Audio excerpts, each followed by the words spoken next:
May ginagawa kaming nasunog yung kanyang mga linya ng 5 tonner na aircon na to, floor type.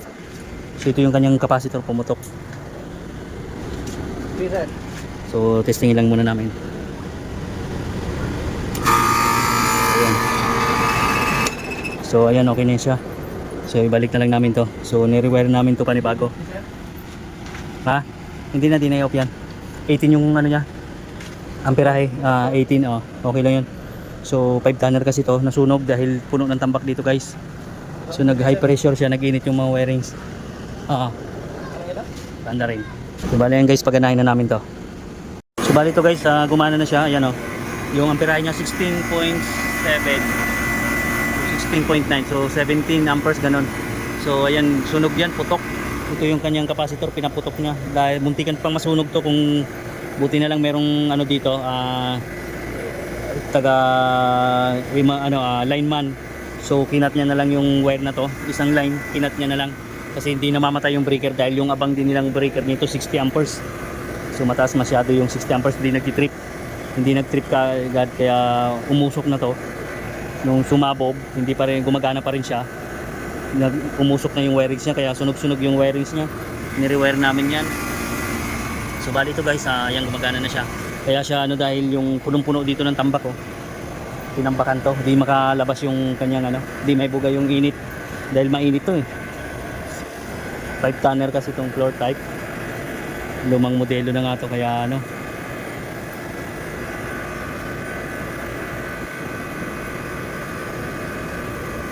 so bali ayan, ni-rewire na lang namin kasi lusaw-lusaw na yung kanyang wirings. Bali yung nga nito, ayan tinundim na rin yung high pressure nito. Kaya di na siya namamatay kapag yung pressure switch nito tinundim na, wala na siyang pressure switch na kaya di na siya namamatay kahit na sobrang init na. Dahil nakakondim na siya. Kailangan nito naka-open talaga dito. So punong-puno kasi ng tambak, tinatambakan nila. Bali pala to guys, LTO dito sa Cadiz. Ito yung LTO dito, kaya yung mga papeles nila dito, yun tinatambak nila dito sa likod. Kaya lang problema dahil yung yung aircon. So asimbolin ko na lang to guys, okay na to.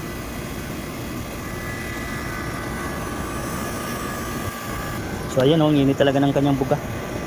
Kaya kailangan buwelo talaga siya, makalabas yung kanyang init. Kailangan makalabas dahil delikado to.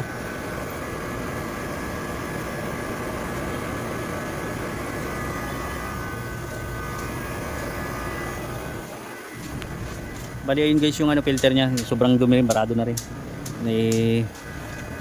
Kumbaga na to, wala talaga, kulang sa maintenance yung mga unit dito. Kaya yan LTO, dahil sobrang init dito ang binubuga niya. Yes ma'am. So andito yung director ng LTO dito, papalinisan niya tong likod para mawala yung tambak dito. Kabit natin. Huwag na, kaya mo lang siya dyan. Ito lang, kapit muna natin. Wala nang kapit ko? Alin? Sige, takpe. Yan, ganyan lang yan.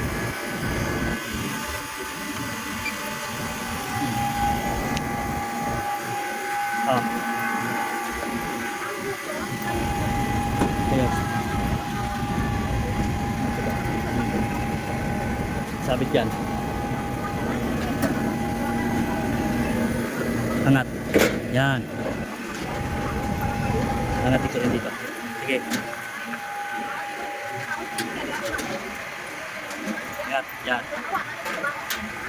Sige, screw muna.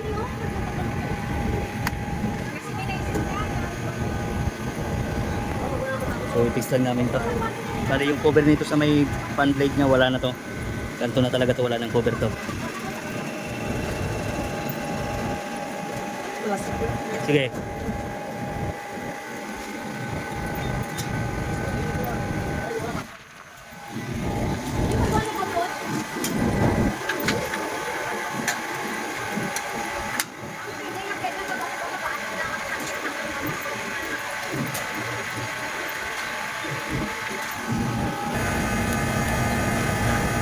So yan guys, 17.4.